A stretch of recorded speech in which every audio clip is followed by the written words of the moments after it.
মা বোনদেরকে বলবো একেবারে একটু অ্যাক্টিভ হয়ে মনোযোগ সহকারে শ্রবণ করার চেষ্টা করেন। ইনশাআল্লাহ তাআলা মা বোনদের জন্য কয়েকটা স্পেশাল মশলা ইনশাআল্লাহ আমি বলে দিব। এক নাম্বার, মা বোনদের জন্য একটা মশলা বলে দিব যে স্ত্রীর জন্য স্বামীর পকেট মারা জায়েজ আছে না নাই। অনেক স্ত্রীতে স্বামীর পকেট থেকে টাকা চুরি করে না, আপনাদের গায়ে করে না, আমাদের গায়ে করে। এখানকার মা বোনরা খুব ভালো, এখানকার মা বোনদেরকে খারাপ বলে গালি আমি খেতে রাজি নই। তো অনেক মা বোন আছে দেখা গেল যে বলল যে আমার জামাটা একটু খেচে দিও, তো দেখা গেল যে জামার পকেটে 2000 টাকা ছিল, 500 গায়ে। হয় না? তো স্বামীকে না বলে স্বামীর পকেট মারা জায়েজ আছে না নাই, এই মশলাটা বলে দিব এক নাম্বার। দুই নাম্বার, মা বোনদের জন্য একটা মশলা বলে দিব। কয়েকদিন আগে বিটি ছেলের একটা পোশাক উঠেছিল, তো আর পায়ের দিক হলো লুঙ্গির মতো ঢোল্লা আর ওপর দিক হলো টাইট। তো একজনকে বলছি, হ্যাঁ রে এই পোশাকটার নাম কি? তো বলছে আর নাম হলো প্যালাজু। নাম শুনেছে? বলছে আর নাম হলো প্যালাজু। তো এই প্যালাজু পরা যাবে কি যাবে না বলে দিব, দুটা গেল। আর মা বোনদের জন্য আর একটা মশলা বলে দিব যে বর্তমান সময় যারা রাস্তাঘাটে চলাচল করে, আগের মহিলাদের চাইতে বর্তমানের মহিলা পর্দা কিন্তু বেশি করে। দেখবেন বোরখা বেশি পড়ছে না ভাই? রাস্তাঘাটে দেখবেন তো বোরখা পড়ছে। তো কিছু বোরখার ডিজাইন এমন উঠেছে যে ওকে দেখে মনে হয়েছে হ্যাঁ রে তুই বোরখা না পরে জিন্স সেট প্যান্ট পরা মেলা ভালো ছিল। বলবেন কেন?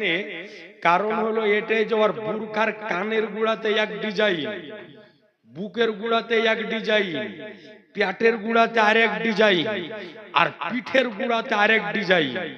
তো এই রকম ডিজাইনওয়ালা বোরখা পরা যাবে কি যাবে না, এই তিনটা মশলা মা বোনদের জন্য বলে দিব। আর বেটা ছেলেদের জন্য দুটো মশলা বলে দিব ইনশাআল্লাহ।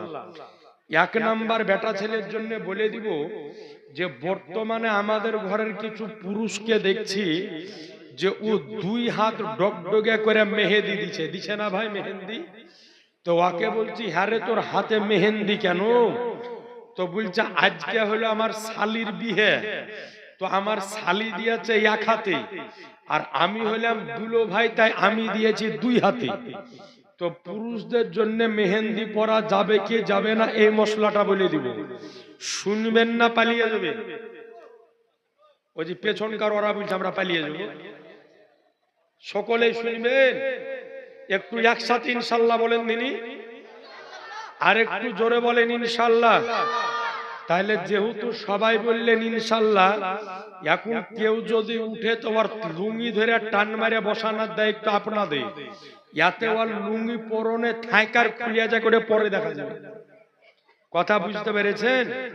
তো যাই হোক ভাইয়েরা আমার, খুব অল্প সময় 2-1টি কথা বলে ইনশাআল্লাহ আমার বক্তব্য আমি শেষ করব।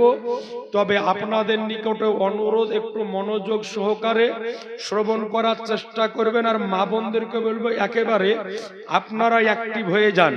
তো সোজাসুজি আমি আমার আলোচ্য বিষয়ের উপরে আলোকপাত ঘটাবো। তার পূর্বে সকলে উচ্চস্বরে ভক্তি ভরে একবার দরুদ শরীফের নাজারানা পড়ি। আল্লাহুম্মা জোরে মাওলানা মুহাম্মদ আলায়ালে সাইয়্যিদানা আলায়ালে সাইয়্যিদানা মাওলানা সাল্লাল্লাহু তাআলা আলাইহি ওয়াসাল্লাম। পবিত্র খোদার কালাম কোরআন শরীফ। মহান রব্বুল আলামিন বলেন, ইয়া আইয়ুহান নাসু কাদ জাআকুম বুরহানুম মির রাব্বিকুম। আল্লাহ বলেন যে হে মানব জাতি, নিশ্চয় তোমাদের নিকটে আল্লাহর পক্ষ থেকে এসেছে একটি বুরহান, একটি স্পষ্ট দলিল, একটি মুজিজা। এই আয়াতের ব্যাখ্যা করেছেন একাধিক মুফাসসিরে কেরাম। তো সকল মুফাসসিরিনে কেরাম একমত যে আল্লাহ রব্বুল আলামিন এই জায়গাতে বুরহান মুজিজা দলিল বলতে একমাত্র আমার ও আপনার নবীকে বুঝিয়েছেন। একবার জোরে সুবহানাল্লাহ বলতে হবে। সুবহানাল্লাহ। আজিজানে মোহতারাম, মুজিজা কাকে বলা হয়? মুজিজা শব্দের আবিধানিক অর্থ হলো অলৌকিক ঘটনা, অর্থাৎ আল্লাহর দেওয়া প্রদত্ত ক্ষমতার দ্বারাতে আল্লাহর নবীগণ কিছু অসম্ভব জিনিসকে সম্ভব করে দেখিয়েছেন, এরই নাম হলো মুজিজা। আজিজানে মোহতারাম, বেরাদারানে ইসলাম, মুজিজা এমন একটি জিনিস, এটা আমারও আপনার বুঝে আসতেও পারে, আবার নাও আসতে পারে। আল্লাহ তো আল্লাহর নবীগণ, আল্লাহর রসুলগণ আল্লাহর দেওয়া প্রদত্ত, আল্লাহর দেওয়া ক্ষমতার দ্বারাতেই কিছু অসম্ভব জিনিসকে সম্ভব করেছেন। এটারই নাম হলো অলৌকিক ঘটনা, এটারই নাম হলো মুজিজা। আর আল্লাহর দেওয়া প্রদত্ত ক্ষমতার দ্বারাই আল্লাহর ওলিগণ কিছু অসম্ভব জিনিসকে সম্ভব করে দেখিয়েছেন, তার নাম হলো কারামা। অর্থাৎ নবীদের দ্বারাতে যেটা ঘটে ওর নাম হলো মুজিজা, আর ওলিদের দ্বারাতে যেটা ঘটে এর নাম হলো কারামত। তো মুজিজা আমার আপনার বুঝে আসতেও পারে, আবার নাও আসতে পারে।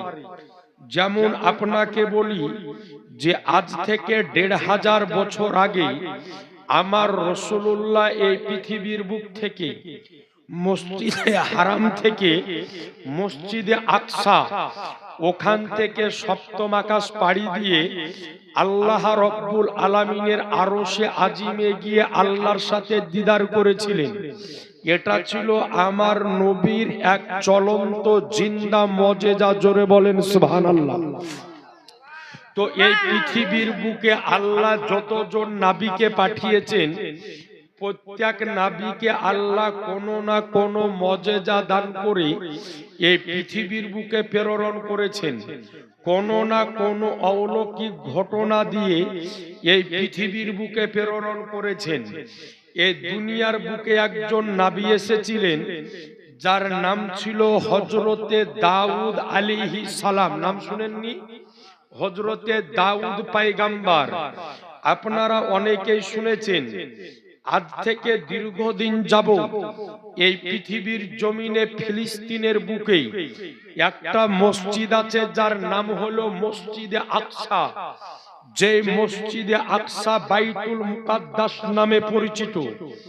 এই মসজিদে আকসা নির্মাণ কাজের আরম্ভ করেছিলেন আল্লাহর বিখ্যাত পয়গম্বর দাউদ আলাইহিস সালাম। যেই মসজিদে আকসা একসময়তে আমারও আপনার সকলের কিবলা ছিল, অর্থাৎ মুসলমানরা বাইতুল মুকাদ্দাসের দিকে মুখ করে নামাজ পড়ে। আচ্ছা ভাই বলেন তো, এখন আমরা বর্তমানে কোন দিকে মুখ করে নামাজ পড়ি? একটু জোরে বলেন না। কাবা শরীফের দিকে।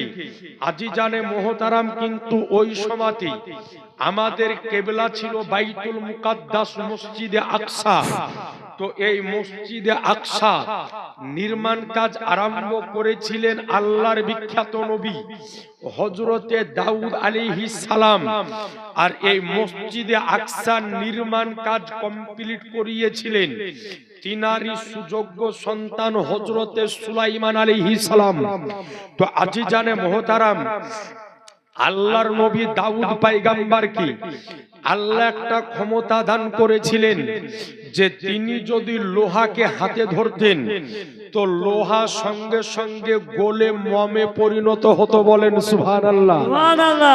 এরপরে দাউদ আলাইহিস সালামের কণ্ঠে আল্লাহ এইরকম মধু দিয়েছিলেন যে দাউদ আলাইহিস সালাম তিনার উপরে নাজিলকৃত কিতাব জাবুর শরীফ যখন সমুদ্রের কিনারায় বসে বসে তেলাওয়াত যখন করতেন, তো তিনার কণ্ঠের আওয়াজ শুনে সমুদ্রের মাছেরা কিনারায় লেগে যেত। জোরে বলেন সুবহানাল্লাহ। এরপরে জগতের বুকে একজন নবী এসেছিলেন, যার নাম ছিল হযরতে মুসা পয়গম্বর, তিনাকে আল্লাহ একটা লাঠি দান করেছিলেন। ওই লাঠিকে কোন সময়তে জমিনে গেড়ে দিলে ওই লাঠি একটা গাছে পরিণত হতো। কোন সময়তে ওই লাঠির দ্বারাতে আজকে গাছের পাতাকে পেড়ে ছাগলকে খাওয়াতেন।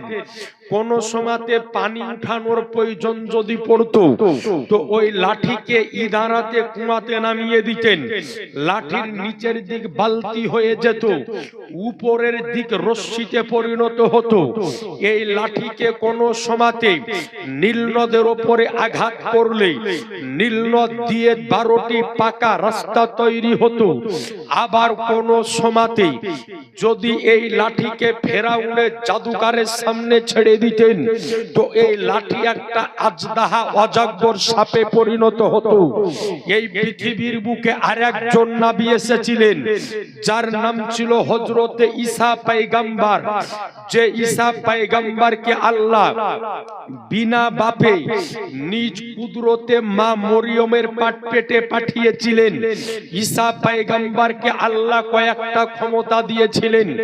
এর মধ্যে তিনার একটা ক্ষমতা ছিল, তিনি যদি মাটির পাখি তৈরি করে তাতে ফুঁক দিয়ে আকাশে যদি ছেড়ে দিতেন তো সঙ্গে সঙ্গে ওই পাখি জীবিত হয়ে আকাশে উড়তে আরম্ভ করে দিত। এরপরে ঈসা রুহুল্লাহ কোন অন্ধ ব্যক্তির উপরে হাত যদি বুলিয়ে দিতেন তো সঙ্গে সঙ্গে অন্ধ ব্যক্তি চোখের রশ্মি ফেরত পেত। এবং ঈসা পয়গম্বরকে আল্লাহ এই রকম ক্ষমতা দিয়েছিলেন যে আল্লাহর পয়গম্বর হযরতে ঈসা রুহুল্লাহ যদি মুর্দা ব্যক্তির উপরে ফুঁক দিতেন তো সঙ্গে সঙ্গে মুর্দা ব্যক্তি জীবিত হয়ে উঠে যেত। মুসলমান সুবহানাল্লাহ, একটু জোরে সুবহানাল্লাহ হবে না? সুবহানাল্লাহ, আর একটু আওয়াজ দিয়ে হবে না? সুবহানাল্লাহ। তো আল্লাহর পয়গম্বর ঈসা আলাইহিস সালাম বানি ইসরাইল গোত্রের পরপর 3টা মানুষকে যখন জিন্দা করলেন মুর্দা থেকে, তো ঈসা নবীর যারা দুশমন ছিল তো তারা বলতে আরম্ভ করলো যে যেই লোকগুলাকে ঈসা নবী জীবিত করেছিল এরা একটা কেউ মারা গিয়েছিল না, এরা বেহুশ হয়ে পড়েছিল। ঈসা নবী ঈসা